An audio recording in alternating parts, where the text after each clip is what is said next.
Yes guys, like I was saying, that's the weather. It's crazy weather. You can see the lady over there removing snow from her car.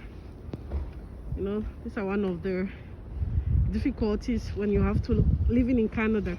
You have to be ready for days like these. I'm waiting for the bus because I have to go somewhere.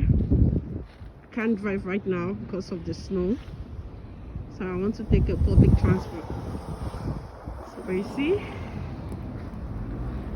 that's a bus stop. I'm waiting for the bus to come.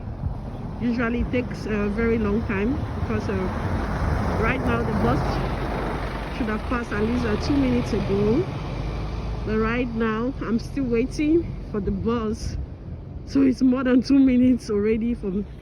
I'm already waiting like 5 minutes already for the bus, so I have no option than to wait because of the snow. It's really difficult for buses to drive, and even for like private owned cars, for individuals also to really drive, because the weather is really bad. It's a lot of snow and it's really dangerous. So right now if you're driving, you have to drive with a whole lot of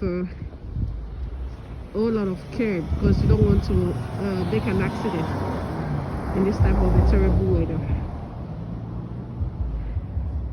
So when driving in this snowstorm, you have to be careful so you don't make an accident, because even if you make the accident, you have to call the police. The police have to come, they make a constat, and they'll call your insurance or the towing company to come and tow your car if your car is stuck.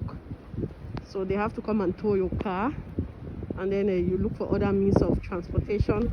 Maybe either call a taxi or call Uber. Yeah, so that's the weather. That's Canada today, the 17th of January. January is really the coldest month. January, February really has a lot of snow and snowstorms, so we just have to bear. These are the challenges of staying in Canada and living in Canada. You have to be ready for days like this, but I like it though. I really like it. You know, see, that's the truck that carries snow. They are really busy time around moving the snow, so vehicles can still move on the road. So they are busy. Today is the heaviest day. Today is the busiest day for them. They have to work today, so it's a busy day for them. Okay guys, so that's Canada doing. Okay, that's the bus coming. Yay! See, the bus was late, but I'm happy the bus is here right now. That's my bus. I need to take my bus. My bus is here. Bye guys.